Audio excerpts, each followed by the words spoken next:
just zooming back into that place in my life, right? When things were at its darkest. I want you to just imagine. Number one, I was a chubby, short kid in 7th grade, right? I struggled with acne, right? I wasn't particularly skilled in many things. Entrepreneurship, actually, I feel it's a culmination of life moments that leads to you deciding to spend the next 10, 20 plus years building something specific. Andreessen Horowitz basically ran this huge kind of article and narrative that AI was going to fully revamp BPO services completely, right? All the agents were going to just eat up every call center, including collections, customer servicing, etc. That's definitely not the case. I don't care about the optics. I care about the long-term outcome, what will take Palaf to become a resilient company over a 100-year journey.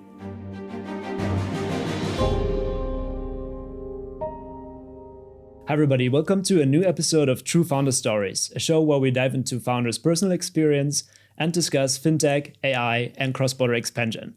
I'm your host, Felix, and with me today is Nate Gunawan, the founder and CEO of Pallav Technologies, a fintech active in Indonesia and India. Nate has received the Forbes 30 Under 30 award and is actually just 27 years old and has scaled his company to impressive numbers, raised 2 rounds of capital in the first year.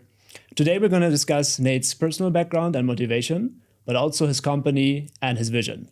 Nate, it's great to have you on board today. Awesome. Thanks, Felix, for having me. Really excited. Perfect. So why don't we start off maybe at the beginning?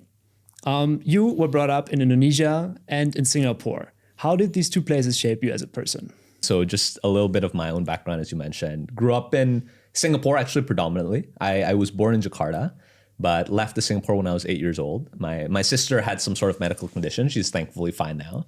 But actually from a young age, had to kind of leave part of my life away to move to a new country. I remember how stark it was as like a 8 to 9 year old having to adjust to a new country.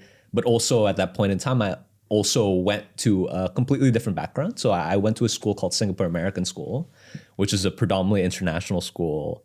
And half of the kids there weren't Asian, right? So I was interacting with people that were not like me. I had to learn, actually, what I had spoken prior was mostly Indonesian, had to transition to mostly English. So I think that perspective of having to adapt has actually led to kind of the character that I built today, right? So in a way, it's shaped a little bit of who I am. Maybe let's also talk about specific people. Is there maybe a single person that in particular shaped who you are today? I think I have to maybe just explain a little bit about my childhood and story to give some more clarity on this. A little bit personal, but I actually was the son of divorced parents, right? I think very thankfully both parents are still present and influential in my life separately, but it was very tough kind of upbringing, right? Always kind of seeing fights and disagreements happening at home. But I think the good thing that came out of that was that I was so determined to basically find something to accomplish or do outside of the confines of home and realize that I didn't want anything or anyone to kind of control my fate, right? Or destiny outside of myself, that I ended up falling into long distance running. I was a kind of average student, mostly growing up, right? At 15 years old, I found the sport of long distance running. A friend pushed me to try out for kind of the cross country team during my sophomore year of high school and trained over the summer just to try to make the team and somehow slipped under the time requirements to make it onto the junior varsity team my sophomore year. Right. And ended up basically becoming a runner that used to run more than 100 miles a week. Wow. Right. So this is my personal background, right? I think the realization is that coming from even a family that was broken, I felt an obligation to take control over my own life. Right. And I think some part of that results in me, if you think about kind of my character and my upbringing up even after kind of that cross country and long distance running experience, entrepreneurship is basically the full form of control, right? You're trying to steer the ship. You don't want anything to kind of hold you back from controlling your own destiny, And so maybe like one of the things that I would say, even from a bad or maybe negative background of divorce, I think the one upside to that is that I realized that only I place the responsibility of shaping my life mostly onto me, right? And so that's, I think, one influential part of my childhood. When I think about, however, I think the divorce, obviously that's an event, right? But I think both parents actually have contributed to the person that I am today, right? So talking a little bit about my mother and father, my mom obviously raised us pretty much as a single mother, right? So my dad was back and forth, pretty much Singapore and Jakarta most weeks. He was working out of Indonesia and came during the weekends, but my mom took care of us during the weekdays. So I saw kind of the sacrifice that she had. She had grown up her entire life in Indonesia, moved to Singapore just to be able to take care of my sister, right, who was sick. And I saw kind of the strength that she had as a mother.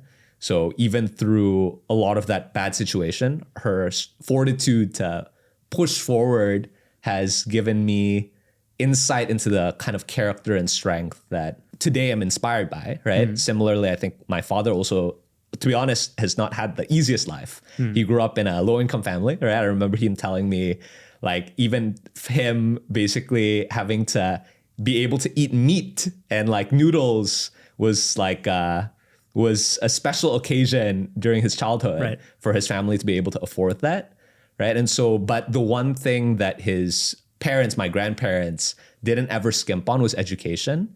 And so they would always let him buy books, for example, right? So I think whenever speaking to my father, he always has these stories from every which place, right? Talking about Warren Buffett, talking about stories in oil and finance. And I think that shaped maybe the curiosity I have about the world, because I realized that, you know, if you just immerse yourself and be curious, you can actually, number one, be a very interesting person, but the perspectives you have can lead you to success, right? Interesting. So, yeah. You also spoke on your blog about that period in the middle school where that was a very difficult period for you for the family background reason, but also that your confidence was very low at that point. How did you turn that around? Yeah, I think, frankly speaking, like just zooming back into that place in my life, right? When things were at its darkest. I want you to just imagine, number one, I was a chubby, short kid in 7th grade, right? I struggled with acne, right? I wasn't particularly skilled in many things, right? Even academics, I wasn't kind of the top of the level. I wasn't athletically gifted, etc., right? And just coming back into that story of control and taking control of your own destiny. When I joined the cross-country team in long distance running, right, I basically met people, like there was one person in particular, his name was Michael, who basically told me that he started running just 2 years ago, but after 2 years of hard training harder than anyone he's ever met, he was now at the top of the team. He was the number 2 runner at that point in time.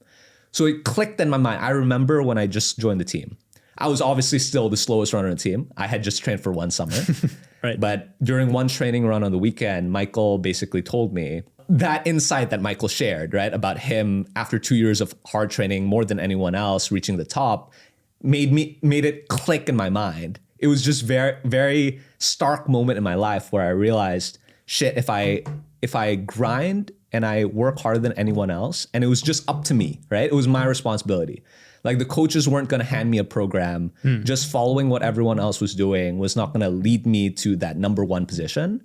If I took it upon myself to drive to the maximum extent, then I could lead to somewhere that I was proud of. Right. And I gave it my all, basically. That's what led me. Like this 100 miles a week, it was me, right? Basically pushing through to basically train at a level. Even no one kind of pushed me to do that. Morning runs, doubles, triples, even during the summers. Yeah.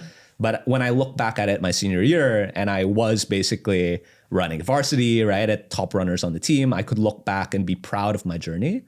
And that's when I realized, like, I think 2 things, right? Number one, I could be proud of myself, right? I could, like, the depression and that whole period where I was not confident in myself, like that went away, right? Because I had something that I could grasp on and say, my hard work led me to the situation that I could be proud of, right?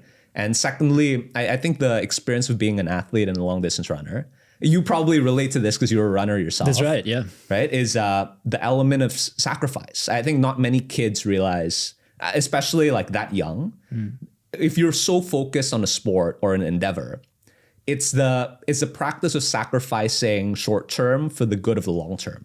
Right. You think about like the endeavor of becoming a high performance distance runner. Sure. You have to unlike most kids, you cannot go out at night to party. Yeah. Right. You have to have a consistent training schedule.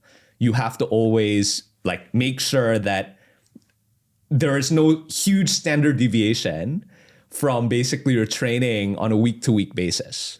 Right. And that's tough because most kids in high school obviously want to have that fun and socialize and be able to have kind of that normal high school experience.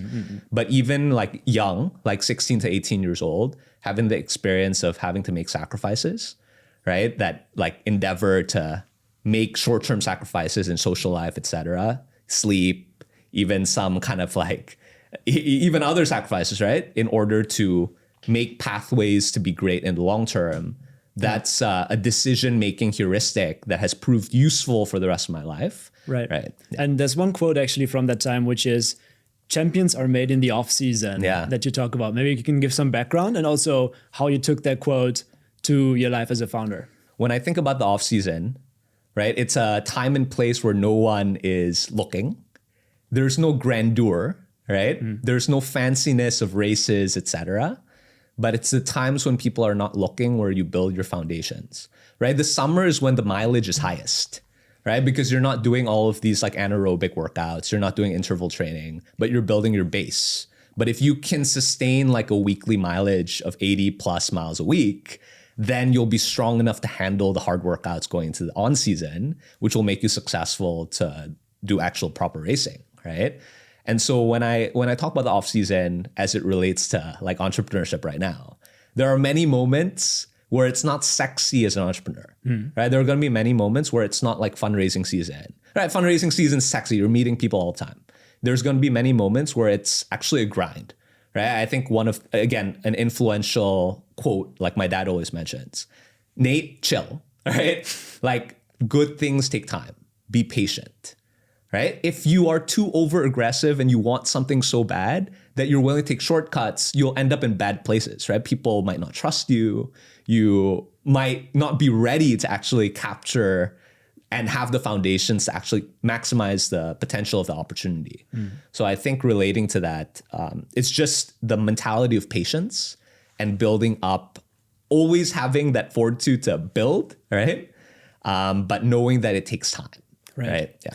Maybe take us now to the moment where you founded Palaf and that background story behind that. To be honest, I think even before discussing Palaf specifically, entrepreneurship actually, I feel it's a culmination of life moments that leads to you deciding to spend the next 10, 20 plus years building something specific, right? So I'll just take it back a little bit, which is after high school, I decided to go to university in the US, right? Basically, that was the pathway that I chose.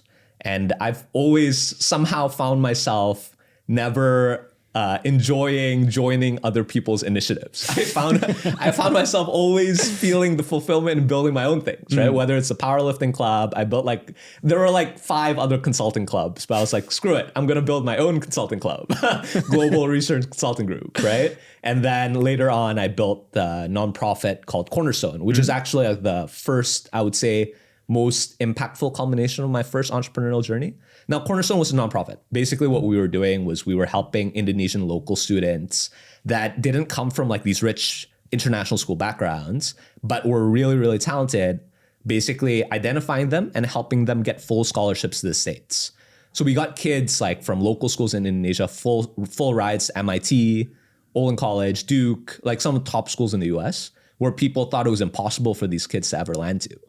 Right. And effectively, if you think about what that entailed, it was convincing like 50 plus mentors to contribute to their mentees on a week to week basis. I started this my last year of school and continued to run it in parallel when I was working at Bain, which is my first job, right? Where you also work. That's right. Yeah. So thinking about that experience basically made me realize that even as a young kid, right? And even without much experience, if you put in the will to the world to accomplish something, you can make certain things happen, right? Even things that other people might deem impossible, right? When Aaron Cristanto got into MIT, people were shocked, obviously, right? Like local school kid getting into MIT on a full ride, right? But we showed that it was possible to accomplish such things. And so I think that was a click in my mind where, again, like even as a young kid, the potential for you to be able to create something of value, large scale, impactful value, even life-changing value is there, right? So I think that was one of the things that clicked in my mind. In parallel, when I was building Cornerstone, I was working at Bain, right? You probably know kind of the term and the experience. I was working mostly at a private equity group, right? And so we did kind of really fast 2 to 3 week diligences. Mostly at that time, it was like tech companies in the heyday of post-COVID era, right? Or just in the middle of post-COVID era. Think of your huge e-commerce, like horizontal players, etc. I remember at that time doing these 2 to 3 week diligences, oftentimes just because you're a services company. I think what's different about that experience is that sometimes when you're doing analysis, right, and you're on a time crunch, maybe there's some element of that I saw that was not necessarily maximally truth-seeking, right? There were times when, let's say you do an analysis and you have some direction on an answer, but then on the weekend, somehow you find some insight that sort of changes that answer, right? As a consultant, sometimes there were scenarios where you didn't feel obliged or you didn't feel that it was super necessary to correct and course correct your initial direction. The incentives are different. The incentives were different, right? And as a consultant, I remember one stark scenario, right? Where one of my, like basically my managers at that time pulled me into the room and basically said, Nate, like you are thinking and like the way that you are problem solving is like 4 to 5 years above like your age. But your like organization capability and your ability to make slides look good, that's like low. I can subscribe to that. Right? So at that point in time, I realized, right? Like, was I really making use of my full potential? Right? And obviously I was doing Cornerstone and this in parallel, right? One was like a very professional, of course, high octane workplace. But the other part was Cornerstone where I was seeing like my direct will to make something happen, create like change in someone's life, right? And so that basically was 2 of my early foundational experience kind of coming together. But it made me realize I had to do something different and I needed to do something more, basically go out of my comfort zone, right? And I wanted to do something more like my Cornerstone experience rather than continuing to do what I was doing at Bain. Right? At that point, actually, I was lucky because I actually had gotten a deferred acceptance from Kellogg.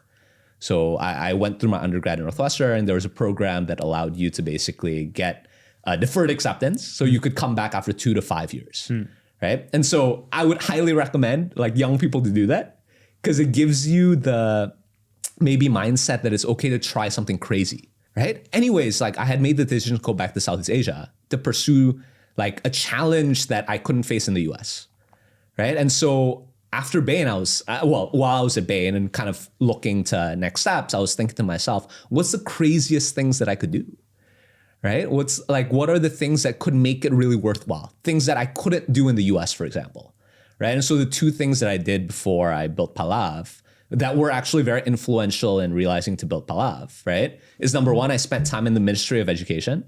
So I actually helped basically develop and was part of the team that developed kind of the technology and product infrastructure for the ministry. Kind of like the GovTech equivalent in Singapore, but Indonesia. How did you feel in that environment as an entrepreneur? Yeah, to be honest, I will never work in government again. It was very bureaucratic, but I think the reality is someone that never really lived a formative part of my life in Indonesia. I had to, number 1, relearn the language from scratch. I had to mostly interact with people that couldn't speak English. Administrators, teachers, like principals, people within basically the administrative parts of different regions in Indonesia. I was not only living in Jakarta, but I was going to places like Makassar, Bali to observe kind of like the educational infrastructure and landscape outside, right? What I saw was very stark. Most people that I was interacting with were not your consultants, like going to work in like a high-rise building in SCBD, right? Like 5 days a week, but these were people that were struggling day to day, right? Teachers in Indonesia are being paid on average, call it 150 to 200 bucks a month. Only like 20% of them get promoted every 3 years. And there's a huge kind of like bureaucratic challenge for them to actually like live basically, right? And so I saw kind of the financial difficulties that people had, right? Just on a day-to-day, very stark level, right? In one of the most high occupancy jobs in Indonesia, right? And so that, I think, experience, I would say that, again, like it might not necessarily be government, but the lens that it allowed me to perceive the world in was very useful for me, because oftentimes, as maybe like when you're researching a topic or you're going straight into entrepreneurship from a theoretical level, you don't know that end user, you might not know their day-to-day life. I had a very clear sense of the challenges it presented to them long-term. People that were stuck in long-term debt, that were over-indebted with like 5 P2P platforms, etc. Right? I saw those people and I like related to them, not just from a theoretical level, but they were also friends. So I think that was like one formative experience, right? That led me to joining ScoreLife, which is another consumer fintech. We were building like a credit checking layer and also like a consumer credit card for like mobile focused Indonesians, right? So that basically was my first foray to thinking about how we can solve the credit challenge, helping people that were mostly getting this 100% APR loans try to get it a little bit lower and have more visibility and control over their credit worthiness, right? But basically both those experiences led me to believe that the root problem, if I were to just continue down this kind of road of kind of just working in, let's say, ScoreLife or Ministry of Education, I wouldn't solve the root issue, right? Like what I saw as a clear problem was people in Indonesia were taking loans on average at 80% plus effective APRs. And so there's this, I don't know, you know, Invest Like the Best, Patrick O'Shaughnessy. Yeah. He, before every episode, he has this thing that he says about entrepreneurs having their life work, right? And it's very important. You're dedicating yourself on a 10 plus year journey. Yeah. I found my life's work in all of the experiences before Palaf. When I realized that, number one, like financial access, financial difficulty at its core, right, was one of the root problems that basically I saw Indonesia really struggle with. One of them that was very stark is actually in credit, right? Because people always need ways to help bolster the cash flows. But if you only have access to it at 100% APRs, you're obviously going to be in tough situations, right? And so if I could even get 100% APR to 50%, 40, 30% APR as my life's mission over the course of the next 50 years, that's basically like what I deemed a success for me. Right. Yeah. Can you maybe describe a little bit for our listeners what Palaf does? On a broad level, what we're doing is building emerging markets lending infrastructure, right? The reason why in Indonesia, for example, right? The reason why interest rates are so high for consumers, when I talk to US investors, they're shocked because obviously like the mean APR for loans in the US is close to 20%, even 18%. In India, it's 25%, right? In Indonesia, it's like 80% plus. It's so high. Why? Because effectively your existing companies cater into very different pools of individuals. And most of the people are not your super prime individuals that make a lot of money and have a huge guarantee of payback and payment every month, right? Most people that are mass market, that if you just group them and clump them up into one, are not your prime customers, right? And so if you lack the infrastructure to effectively understand credit worthiness at scale, you don't have the infrastructure to really optimize your credit kind of repayments, then the only way you're going to make money as a credit company is by charging absurdly high rates, right? So our belief is that there's already existing in Indonesia, so many lending companies, right? We didn't need to make a lending company that was just new again, right? My intention was not to build another fintech or P2P platform that was going to be plagued by the same incentives. But instead, my thesis was that if we could build the proper infrastructure for credit players in these emerging markets to be more effective, efficient, to have more control over the unit economics, and to be able to be more profitable through certain actions and infrastructure that we could bolster them up with, then we could actually start reducing systemically this APR in Indonesia. Actually, just talking about Palaf, right? And what we are doing in, I guess, more crystal detail, right?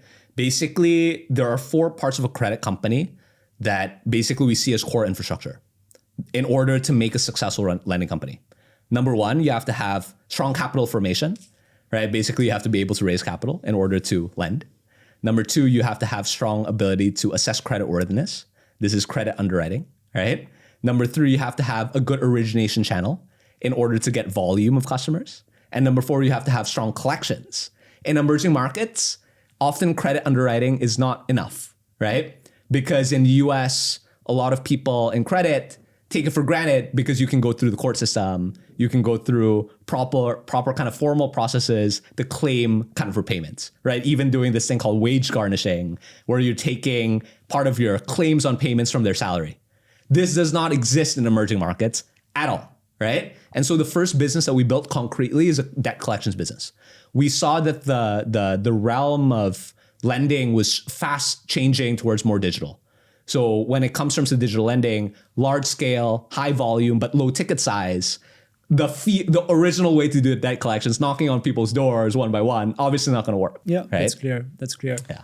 What would you say are you trying to prove by building this company? Because founders are incentivized by different things. Some want autonomy, some are frustrated with the status quo. Yeah. Some view it as a competition to get back at some of their people they dealt with in the past. Yeah. What's driving you to build this really? Life's work. It comes down to that, right? It's observing, again, like all of that observation about real root problems in Indonesia, or I mean, broadly emerging markets as well, that I saw very clearly over my experience, even prior to Palaf, and deciding this was the problem statement that I wanted to focus on the rest of my life, right? So I think it also allows you to put on a long-term horizon because frankly speaking, I'm not going to sell Palaf, right? Like this is something I'm going to freaking mobilize and kind of grind on for the next 10 plus years until it really becomes something that creates like long-term impact for Indonesians, right? And so I think that's the drive that personally pushes me.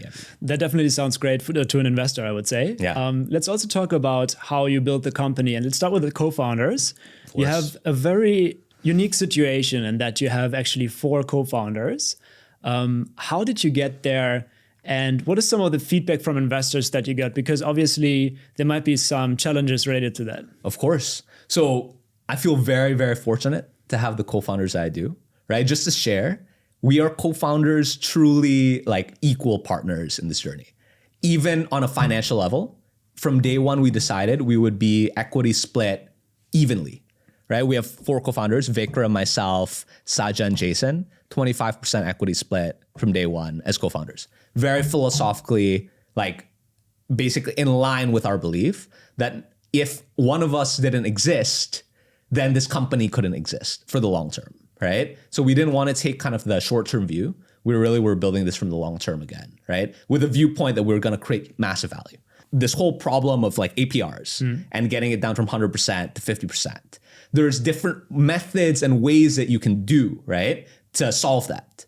There's not necessarily one product or solution that is going to be the only thing that can solve this problem, right? There's this quote that I love to share, which is be inflexible with the outcome, but be very flexible with the journey, right, that it takes to get to that outcome. So being maximally curious is very important. And why do I mention this as it relates to co-founders, right? Basically, when finding the right people, right, like you cannot always stay in one lane and only interact with the people that you are comfortable interacting with day to day. For example, most consultants I know only hang out with other consultants, right? You're sitting in the same building. On weekends, you're hanging out with the consultants again, right? And that basically makes you kind of like talk in an echo chamber. The people that you're interacting with have pretty much similar skill sets, and that basically doesn't enable you to think broader, right? I actually made it very clear to myself, like as and when I left the US to come back to Southeast Asia, I was going to expose myself to as many different people as possible. So I'll just give you that sense, right? Obviously, I joined freaking ministry from Bain. Like, I will not go back again, as I mentioned, right? But like that exposed me to a different set of people. So I would say that one of the core things when finding co-founders is you share your ideas and you use that curiosity to basically be able to attract people that are similarly minded, that are also curious like you. Entrepreneurs have to be curious. A co-founding team, everyone has to be curious people that are willing to bend kind of like the status quo, right? Yeah. I do want to touch on AI because AI is eating the world now. It used to be software.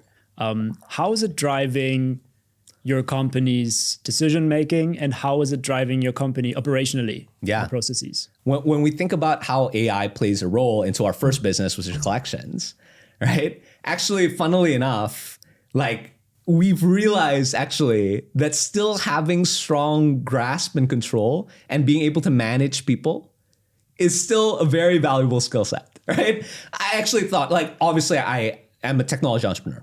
I felt definitely that AI would definitely change the world, right? And I use AI day to day in my daily workflows. And BPO, Andreessen Horowitz, basically ran this huge kind of article and narrative that AI was going to fully revamp BPO services completely, right? All the agents were going to just eat up every call center, including collections, customer servicing, et cetera. That's definitely not the case in collections, right? Why is this the case? Because actually managing people to properly negotiate, doing all of these workflows that might not be fully API based, right, are still important skill sets to do. And more importantly, actually building the right operational incentives for our kind of like operational agents to be successful today is actually 80 to 90% non-AI. Right? These are the stuff like little details in operationally managing people that AI today might not be able to solve. But you have to look ahead, right? So as founders, obviously we've experimented building voice bots, a lot of this kind of LLM-based tooling for conversational kind of like conversational negotiations, et cetera. Right. And so you always have to think ahead. And I would say the advice is that you have to have some sort of willingness to do R&D on the side, but then be able to see how that matches up against your current workflows today, right? You have to be ready. Yeah. But you cannot just completely eliminate the human element of certain kind of companies, like ourselves, like running as a BPO service. It'll certainly come, right? It'll certainly come one day when LLMs are able to really drive full end-to-end workflows, even for complex things like negotiations, right? But as of now, you kind of have to have this dual operational play. One side is really being strong at managing a workforce. The other side in parallel is seeing how much AI can drive change in the kind of operational model that you're running. As in when AI is able to take over in terms of skill sets, obviously we'll transition over, right? But you have to start building that muscle for AI today. And that's what we've been doing. Yeah. Right? And I think a common misbelief is that some of this latest technology is drastically changing the underwriting process. But if we're honest about it, you know the space very well. Yeah. These models are machine learning models that have been out for quite a while. 100%. And most of them are simple, right? Yeah, definitely, right? Oftentimes it's mostly a buzzword, right? For marketing purposes. But if we're just real and kind of get to ground truth, right? In certain elements, we have to kind of separate out AI from machine learning, right? Absolutely. But yeah, I think the progress of AI is astounding. So you always have to have strong R&D efforts on the side. However, if you are to be a B2B business focused on performance is what matters. You have to build the operational model to be successful today. While on the side, you anticipate the future and build foundations for learning and muscle to get there when it eventually disrupts kind of the current status quo. Yeah, absolutely. Operationally, I mean, just to share, we have hired only one engineer. Right. We've scaled to work with more than 30 clients across Indonesia and India, like more than 2 million annualized revenue in like about a year, right? We've only hired one engineer, right? Yeah. So when I think about and that's important, right? It might not be kind of like our core kind of like operational product that's like AI in full. But when we think about the unit economics of our operating structure, right? That significantly reduces bloat. A lot of the organizations that had to rely on running with tens of engineers, even at the Series A seed stage, today are able to run it with 1 or 2 engineers. Yeah, absolutely. Right? Yeah. And so I think from a hiring perspective, that makes us realize 2 things. You find people that are really, really hustlers and are damn good at what they do and are willing to experiment. These are like the engineers that you have to get on your team, right? And you don't have to hire a lot. You incentivize them to actually stay for the long term. And this is what we see with Zuck. And like there's this startup that's making the waves in SF right now, Cluely, right? Paying like their engineers $300K plus USD, right? Obviously, I think like it's a different dynamic in Indonesia and India. But that same dynamic applies where I think the entire operating structure of the company changes and you don't have to spend too much on engineering salary, enabling you to do much more with the cash that you have on hand. Yeah. Let's shift a bit from business performance to personal performance. Of course. And I think one of the things that you've highlighted, one of the quotes on your blog was, have your soul in the game. Yeah. What does it mean for you, especially in terms of balancing the business versus your personal life? Yeah. I would say, when I mention kind of that quote, soul in the game, right? It means that everything has to be aligned again towards ultimately what that life's mission is for you, right? And I think when I think about what that life's mission is, it means that number one, a founder has to continuously push the boundaries to get there from a business perspective. But if it's not me, right? If it's not me healthily getting there from a personal perspective, it's going to be much tougher for this life mission to be accomplished. So I myself have to have parts of my life that are moving in parallel, and I have to be a well-rounded person, and I have to be healthy. I have to be there to take care of my family. I have to be there to be sharp, right? Day to day. So like personally, not including the business side, right? I think like this role has been so fulfilling, right? Because it's allowed me to actually, number one, realize that it's a marathon, not a sprint, right? A lot of the times when you're kind of working in a corporate background, you're always looking towards that next step, right? When you're in Bain, like everyone's favorite question is like, what are you thinking about like your next role? Yeah. Right? I am very lucky to say that this is like my forever role, hopefully, right? And so what does that mean? Like I'm able to direct my life in a way that basically focus on that in the long term, right? I'm not focusing on like doing job interviews on the side, So instead of spending the energy there, like whatever free time that I have, I spend towards taking care of my fiance, having a good time with her, being healthy, actually still like maintaining my fitness levels, etc. Yeah. How much do you work out these days? I work out every day, right? I work out every day. Like I lift like 3 times a week and then I run like 4 times a week. Okay, so no, that's a good program. Still there. There's no specific point, no specific number that you try to reach, but basically let's assume yourself many years from now, you look back at this. What would you say is an achievement? It's more taking these steps and putting in the work rather than achieving a certain outcome or certain number. Outcome, right? The North Star is to get like this 80 to 100% APR in Indonesia, the 30 to 40%. And hopefully we can replicate the same in this different dynamics globally. Right? And that's why we even entered India, for example, right? And so that's the life's goal, to make credit markets efficient globally, right? And so that outcome is there, right? But if you think about kind of life's work, it might not just reside with us. Hopefully Palaf becomes a company that resides for 100, 200, 300 years, right? That like we have to take kind of that long-term view.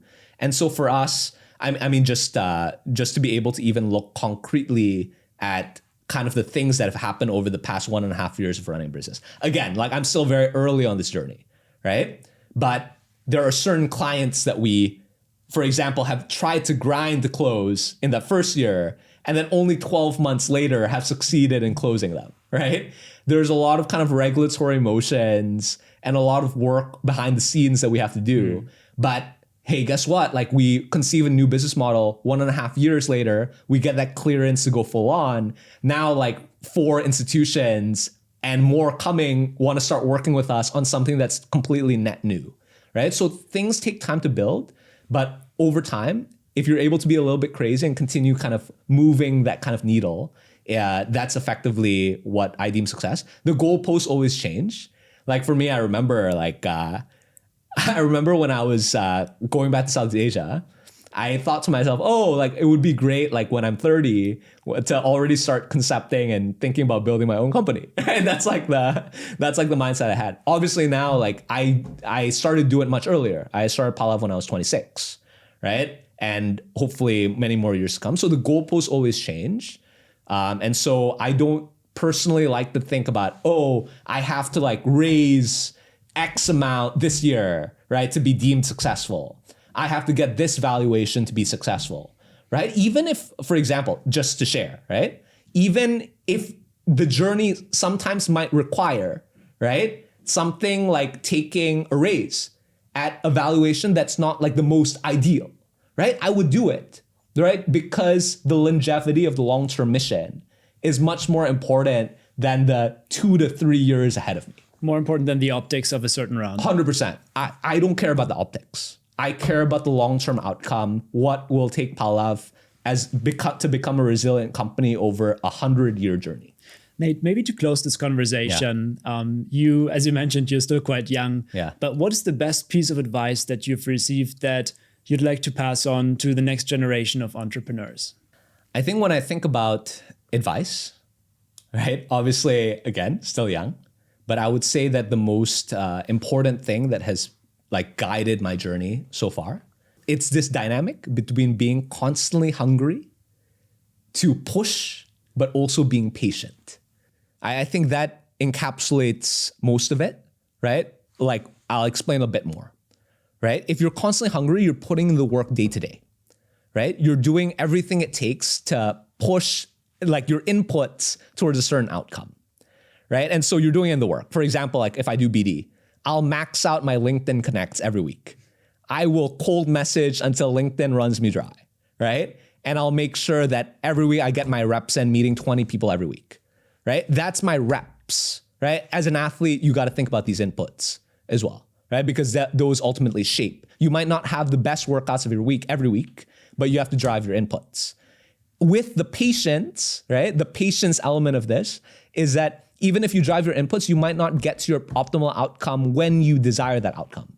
But it will eventually come. You have to trust the process, right? My coach always used to say, trust the damn process, right? Like it might not happen when you want it, but if you constantly doing the work, definitely 100%, it'll come, right? So I think being optimistic about the future, right? And the possibilities, even if things might be impossible, there are a lot of things that I thought were impossible, like going through this journey, but somehow by putting in the work, it turned out that it was possible.